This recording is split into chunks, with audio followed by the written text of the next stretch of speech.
Kuku, welcome into this video. I would like to take you through how you can file for your employment income tax return using the simplified web method in KRA portal.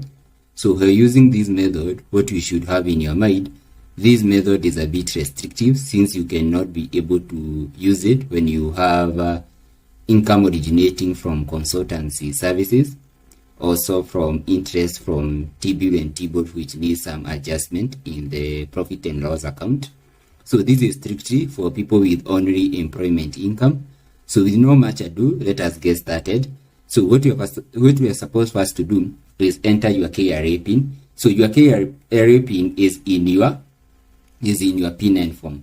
So before even we continue, even if you are using this simplified auto-populated method, please ensure that you have with your PIN with you so that you can do necessary adjustments where there are some errors made in the auto-populated web form. So let's continue. So I'll just come here and take my PIN, which is here, and put it into the web. So let me put the PIN here. The PIN is here. Then I'll click continue. After clicking continue, I'll need to enter the password here. Then I'll need to do a simple mathematical computation, which is 148 minus 13, which is giving me 135. After getting 135, we just continue and log in into the website. So when I log in into the website, basically what I'm supposed to do is just supposed to come to where we have return, and then I'll come to where we have simplified return, and then I'll choose the ITR employment income only. So that's why I said it is restrictive, since you cannot be able to subject it to the income which is subject to the withholding tax and also need some adjustments. So just come to where we have ITR. After doing that, now I'll come here. I'll check the type. The type is self. The taxpayer PIN is this one. The tax obligation is resident individual. The period is the period dating back from 1st January 2025 to 31st December 2025. Then I'll click next. After clicking next, then I'll need to come into this sheet. So you can see that a lot of data is already auto-populated in this sheet. So the data which you can populate is just basic now. So the basic data is here. You need to come to where we have return information. So has your employer provided you with a car? In my case, no. So do you earn any other income from foreign country? In my case, no. Do you have a mortgage? In my case, no. Do you have a life insurance policy? No. So this is the only nitty-gritty information, which is the basic information which you need to enter. Then from there, sheet F. The sheet F is basically about your employer, which has tax. So is already, but the information is already input here. So it's already added here. So you don't need to do something. The information is already auto-populated for you. But now what you need to do, you need to compare this gross income in the website and the one in your PIN form. As you can see, they are the same. So they are auto-populated the same. So let me show you. So my gross income is here. So that is what you usually need to do. Compare what it is in here and what it is in your portal. So then I'll get to section M. Section M is it talks about details deducted from the salary. So the taxable salary which has been given here is a taxable salary amounting to this amount, 474,628, and based on my PIN form, which is here, the taxable salary, which is the taxable pay, is less than that, since that means the taxable salary is overstated here. Can you see? The taxable pay on the taxable salary is already understated here based on this sheet. Since the taxable pay on the taxable salary, it is, let me show you, it is the summation of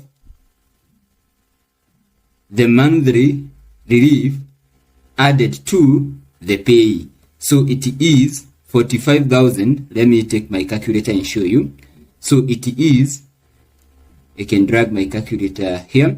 So it is this 45,000, which is the payee amount, 45,207.60 added to 29,950, 29,950.20. When you do the summation, is giving us a summation of 75,157. So this is the amount which should be reflected there. So and now the difference between this and this, it should be giving us an amount of 28,800, but this does not technically has a lot of effect on the tax which you are supposed to pay. So that is something which I wanted to bring you right on. So we can go to the next page, which is section Q. Section Q speak about the details of the income paid in tax paid in advance. I didn't pay tax in advance.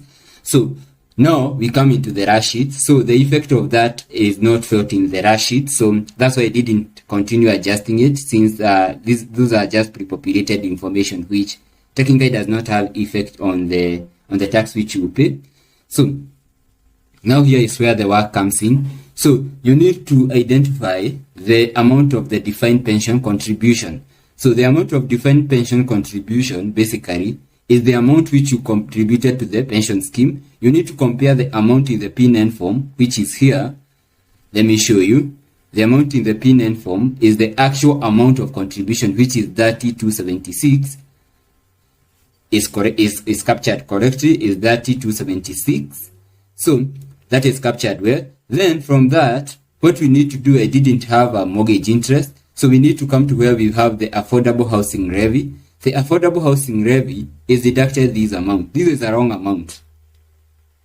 The reason why I say it is wrong is because this is not the amount of the defined pension contribution, which is not defined pension contribution, the affordable housing levy which was deducted.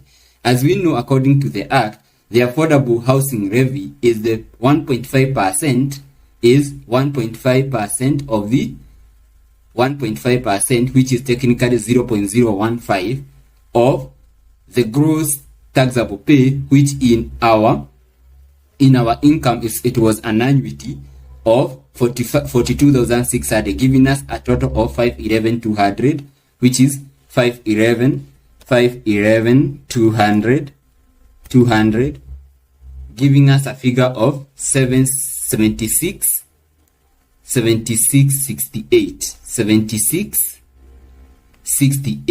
So the amount here is 7668. Let's continue. So also the value of the social health insurance fund, which is SHIF, was also understated, which is affecting our tax liability. So this amount, it should be 2.75% to, let me get back into my calculator, which is 2.75% of the gross income. So that means it is 0.0275 multiplied by 511,200, giving us a value of 14,058. So giving us a value of 14,058. 14,058. So that this is the amount. So as you remember, when we come to the personal relief, is usually given a ceiling of a 28,800 amount. So how does this mean? It means I am also unable to net off the affordable housing levy relief which I was accorded here, and that's why my personal relief is exceeding the actual annual personal relief of 28,800. So how do I do this legally and making it simple to adjust it when I'm using the pre-populated form? So what I need to do, I need to take this to overstate the affordable housing levy amount with the amount of relief in order to net off the tax which is here. So how can I do that?